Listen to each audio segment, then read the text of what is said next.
Hello दोस्तों, आप सभी का स्वागत है आपके अपने YouTube चैनल आइकॉन ट्यूटोरियल में। आज जो हम बात करने वाले हैं वो चक्रवृद्धि ब्याज में किस्त वाला सवाल पर, यानी कि इंस्टॉलमेंट वाला सवाल पर। चलिए देखते हैं पहला क्वेश्चन से। पहला क्वेश्चन है कि एक आदमी 10% चक्रवृद्धि ब्याज पर 21,000 रुपया का ऋण लेता है। हर वर्ष के अंत में उसे बराबर कितनी राशि देनी पड़ेगी कि 2 वर्ष में ऋण का भुगतान हो जाए। देखिए क्वेश्चन में जो है वह 21,000 रुपया जो दिया गया है वह मूलधन दिया गया है और कह रहा है कि 2 वर्ष में ऋण को समाप्त करना है और दोनों वर्ष जो जमा करना है वह बराबर किस्त में जमा करना है। सबसे पहले क्या करेंगे कि दर जो 10% दिया गया है इसे भिन्न के रूप में बदलेंगे। तो 10% को यदि भिन्न के रूप में बदलते हैं तो 10/100 होगा, क्योंकि प्रतिशत हटेगा तो 100 से भाग देंगे। अब 0 से 0 खत्म, यानी कि 1/10 हो जाएगा। अब जो है यहाँ से 10 रुपया यदि प्रिंसिपल मानते हैं, 10 रुपया प्रिंसिपल यदि मानते हैं तो 1 रुपया ब्याज होगा, क्योंकि 10 का यदि 10% निकालते हैं तो 1 रुपया होगा। तो 1 रुपया यदि ब्याज होगा और 10 रुपया प्रिंसिपल है तो 11 रुपया मिश्र धन हो जाएगा। 11 रुपया मिश्र धन हो जाएगा। अब जो है 2 वर्ष में इसे चुकाना है और दोनों वर्ष समान किस्त में चुकाना है। तो यदि दोनों वर्ष समान किस्त का बात करें तो 2 वर्ष का बात कर रहा है ना, 10 का स्क्वायर कर देंगे 100 हो जाएगा। 2 वर्ष का बात कर रहा है इसलिए स्क्वायर किया। यदि 3 वर्ष का बात करता तो क्यूब करते हैं। तो 2 वर्ष का बात कर रहे हैं तो स्क्वायर करेंगे तो 10 का स्क्वायर 100 हो जाएगा और 11 का स्क्वायर करेंगे तो कितना 121 हो जाएगा। अब जो है कह रहा है दोनों वर्ष समान किस्त देना है। तो समान किस्त देना है तो यदि दूसरा वर्ष 121 रुपया दिए तो पहला वर्ष तो भी 121 रुपया देंगे, तब तो समान किस्त होगा। तो यहाँ 121 करने के लिए 11 से गुना करना पड़ेगा। अब तो 11 को गुना करेंगे तो 121 हो जाएगा। अब यदि यहाँ 11 से गुना किए हैं तो यहाँ भी 11 से गुना करना पड़ेगा, क्योंकि यह रियल वैल्यू नहीं है, रेशियो में दिया गया है। अब जो है यहां से प्रिंसिपल निकलेगा तो प्रिंसिपल कितना निकलेगा, 11 दाएं के 110 और यह 100 का 100 ही होगा। यहां से टोटल प्रिंसिपल कितना 210 रुपया निकला, यानी रेशियो में। और रियल में जो क्वेश्चन में प्रिंसिपल दिया गया है यानी कि मूलधन, वह 21,000 रुपया दिया गया है। मूलधन जो क्वेश्चन में दिया गया है रियल में वह 21,000 रुपया। अब यदि यहां से एक यूनिट का वैल्यू निकालते हैं, यानी एक रेशियो का वैल्यू निकालते हैं, तो 0 से 0 खत्म और 21 से जो जाएगा एक बार में और 2 0 का 2 0, यानी कि एक रेशियो का वैल्यू यानी कि एक यूनिट का वैल्यू 100 रुपया आएगा। अब क्वेश्चन में कह रहा है हर वर्ष के अंत में उसे बराबर कितनी राशि देनी पड़ेगी। तो हर वर्ष के अंत में तो रेशियो में 121 रुपया दे रहे हैं और रियल में पूछ रहा है, तो रियल में एक यूनिट का वैल्यू 100 रुपया है, तो रेशियो 121 का वैल्यू कितना होगा। रेशियो 121 का वैल्यू से 100 से 121 को 100 से यदि गुना करते हैं तो 121 पे 2 0 का 2 0, यानी कि 12,100 रुपया जो है 12,100 का किस्त है। यानी पहले वर्ष 12,100 देंगे और दूसरे वर्ष भी यदि 12,100 देंगे तो दोनों वर्ष में बराबर किस्त देके जो है ऋण समाप्त हो जाएगा। देखिए अगला क्वेश्चन क्या है कि एक धनराशि उधार ली गई और 5% चक्रवृद्धि ब्याज की दर से 882 की 2 बराबर किस्तों में वापस उसका भुगतान किया गया। उधार ली गई धनराशि क्या थी। देखिए इस बार जो क्वेश्चन में है वह किस्त दे दिया है और मूलधन पूछ रहा है, और पिछला क्वेश्चन पिछले बार का जो क्वेश्चन था उसमें मूलधन देकर किस्त पूछ रहा था। तो देखिए सबसे पहले क्या करेंगे, दर जो 5% दिया गया है इसे भिन्न के रूप में बदलेंगे। तो भिन्न के रूप में बदलने के लिए प्रतिशत को हटाना पड़ेगा। सबसे पहले 5/100 प्रतिशत हटेगा, तो अब काट रहे हैं यदि तो 5 दूनी 10 यानी कि 1/20 हो जाएगा। यहां से प्रिंसिपल को 20 रुपया मान लेते हैं। प्रिंसिपल को 20 रुपया यदि मानते हैं तो 1 रुपया ब्याज होगा, क्योंकि 20 का यदि 5% निकालते हैं तो 1 रुपया आएगा। यानी कि देखिए ना 20 का यदि 5% निकालते हैं, 5% हटेगा तो 100, 0 से 0 खत्म, 2 पंचे 10 और 5 एकन 5, यानी 1 रुपया आया ना। यानी 20 का 5% निकालते हैं तो 1 रुपया आएगा, यानी कि 1 रुपया ब्याज है। यदि 1 रुपया ब्याज है और 20 रुपया प्रिंसिपल है तो 21 रुपया क्या मिश्रधन हो जाएगा। अब जो है क्वेश्चन में जो दिया गया है वो 882 की 2 बराबर किस्त में वापस उसका भुगतान किया गया। 882 रुपया का जो है 2 किस्त देके ऋण को समाप्त किया गया।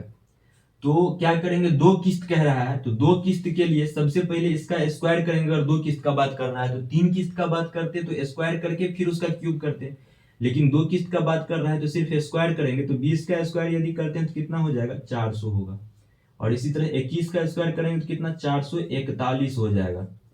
और स्क्वायर करने का जो सबसे आसान तरीका होता है, जैसे कि मानिए कि 21 का ही करना है, तो 21 का यदि स्क्वायर करना है तो 1 का सबसे पहले स्क्वायर करेंगे, यानी कि लास्ट डिजिट का, तो 1 का स्क्वायर करेंगे तो 1 ही होगा। उसके बाद 2 गुना 1 गुना ये 2, तो 2 1 2 और 2 दूनी 4 होगा, तो यानी 4 लिखेंगे यहाँ। उसके बाद लास्ट अंक का स्क्वायर करेंगे, तो लास्ट अंक 2 है, तो 2 का यदि स्क्वायर करते हैं तो कितना 4 हो जाएगा, यानी कि 21 का स्क्वायर कितना 441 आया। इसी तरह अब आगे क्वेश्चन में क्या क्या रहा है कि बराबर किस्त में देना है, 882 रुपया की 2 बराबर बराबर किस्त देना है। तो यदि यहाँ 441 रुपया दे रहे हैं तो यहाँ भी तो 441 देंगे, तब तो किस्त बराबर होगा। तो यहाँ बराबर करने के लिए क्या करना पड़ेगा, 21 का स्क्वायर करना पड़ेगा। अब तो 21 को 21 से यदि गुना करते हैं तो 441 हो जाएगा। उसके बाद जो है यहाँ यदि 21 से गुना किए तो यहाँ भी 21 से गुना करना पड़ेगा, क्योंकि रेशियो में वैल्यू दिया गया है, रियल में तो वैल्यू है नहीं। उसके बाद अब यदि 20 को 21 से गुना करते हैं तो क्या होगा, 0 का 0, उसके बाद 2 1 2 और 2 दूनी 4, यानी कि 420 हो जाएगा। और यहां से 400 का 400 रहेगा ही रहेगा, क्योंकि यहां तो कुछ किए नहीं है। तो पूरा प्रिंसिपल कितना हो जाएगा, 420 यहाँ और 400 यहाँ, यानी कि 820 रुपया प्रिंसिपल हो जाएगा रेशियो में। अब आगे क्वेश्चन में जो है वह 882 की 2 बराबर किस्त, यानी एक किस्त की जो वैल्यू दिया गया है रियल में वह 882 रुपया दिया गया है, और यहां से जो एक किस्त का वैल्यू निकाले हैं वह 441 रुपया निकाले हैं। तो रेशियो में यदि 441 रुपया है और रियल में 882 रुपया है तो दोनों बराबर होगा, क्योंकि ई भी किस्त और ई भी किस्त ही है, इसलिए। अब जो यहां से यदि रेशियो 1 का वैल्यू निकालते हैं तो 441 दुना कितना हो जाएगा, 882, यानी कि रेशियो 1 का वैल्यू कितना आएगा, 2 आएगा। अब क्वेश्चन में पूछ रहा है उधार ली गई धनराशि क्या थी, यानी कि प्रिंसिपल पूछ रहा है, यानी इसका वैल्यू पूछ रहा है।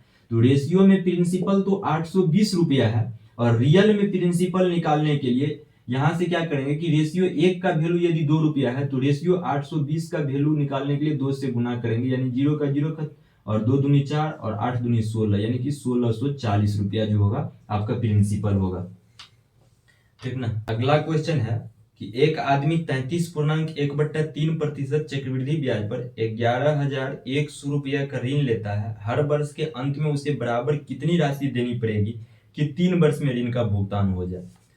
देखिए इस बार जो है 3 वर्ष वाला है, तो 3 वर्ष वाला में भी क्या करेंगे कि सबसे पहले दर जो दिया गया है, यानी कि 33.1/3 दर जो दिया गया है, इसे सबसे पहले भिन्न के रूप में बदलेंगे। तो भिन्न के रूप में बदलने के लिए क्या करना पड़ेगा कि 33 तिया 99 हो जाएगा, और प्लस 1 यानी कि 100/3, और प्रतिशत हटेगा तो 100 से गुना, 100 से 100 खत्म, यानी कि 1/3 हो जाएगा। अब जो है 3 रुपया प्रिंसिपल यदि मानते हैं, यहां से 3 रुपया प्रिंसिपल मानते हैं तो 1 रुपया ब्याज होगा, क्योंकि 3 का यदि 33.1/3% निकालते हैं तो 1 होगा, और यदि 1 रुपया ब्याज होता है और 3 रुपया प्रिंसिपल होता है तो 4 रुपया तो मिश्रधन हो जाएगा ना।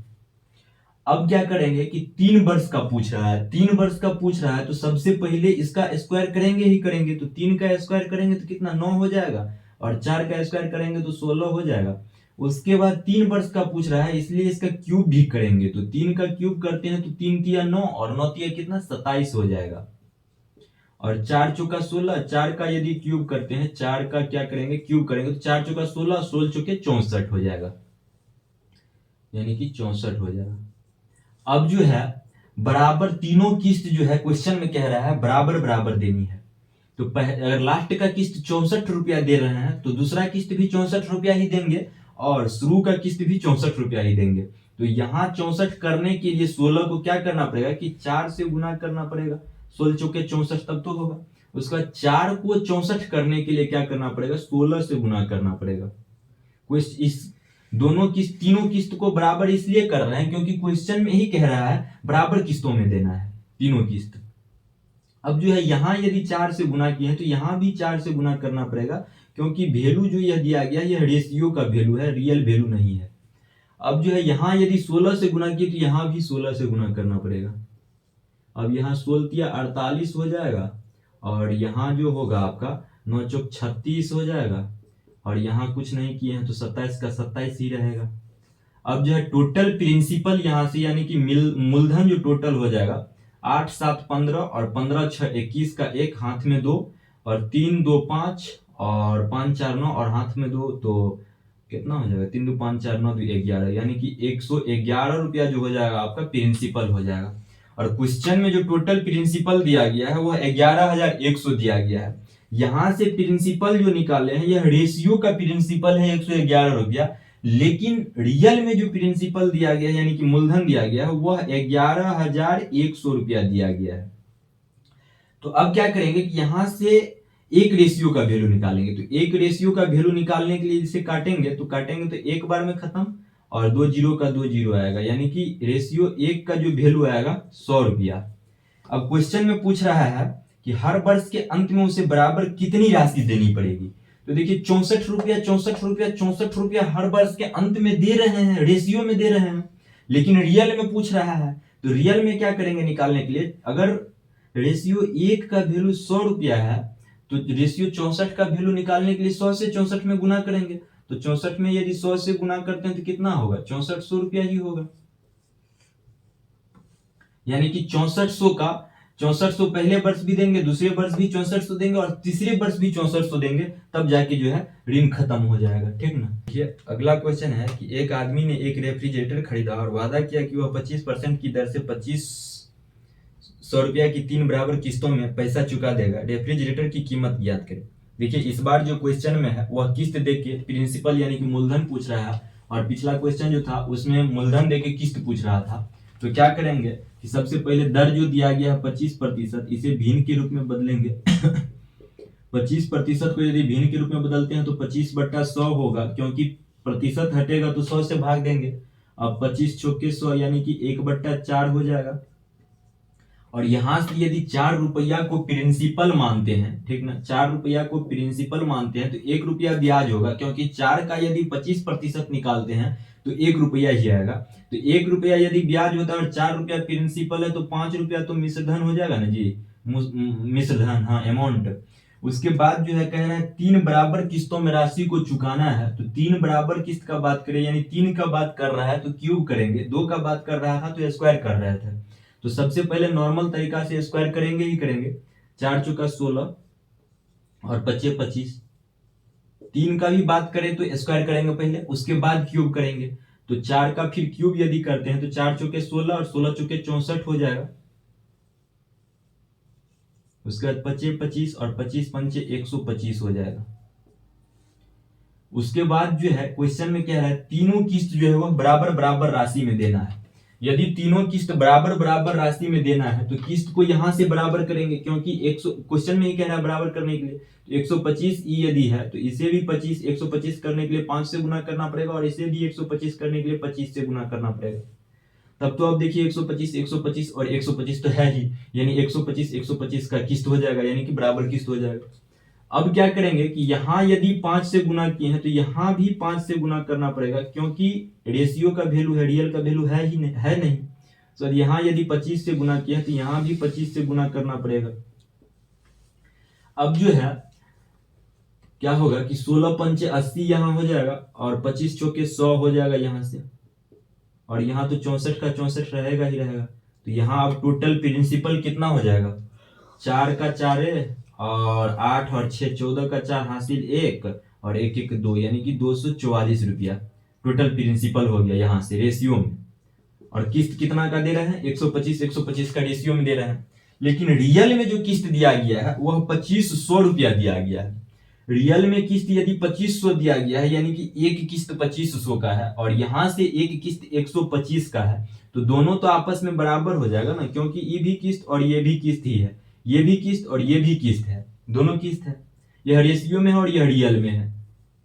अब जो है 125 से यदि यहाँ काटते हैं तो 2 बार में, यानी कि 2 बार में 250 और 1 जीरो बच जाता है, यानी कि रेशियो 1 का जो वैल्यू आता है वह 20 रुपया आता है। और क्वेश्चन में पूछ रहा है रेफ्रिजरेटर की कीमत ज्ञात करें, यानी कि 244 रुपया का वैल्यू पूछ रहा है। तो 244 यूनिट का वैल्यू निकालने के लिए, एक यूनिट यदि 20 रुपया है तो 244 निकालने के लिए क्या करना पड़ेगा, 244 गुना 20 करना पड़ेगा। अब यदि इसे गुना करते हैं तो एक जीरो तो आएगा ही आएगा, और उसका 2 चौके 8, उसका फिर 2 चौके 8 और 2 दूनी 4, यानी 4880 रुपया जो है वह रेफ्रिजरेटर का कीमत है।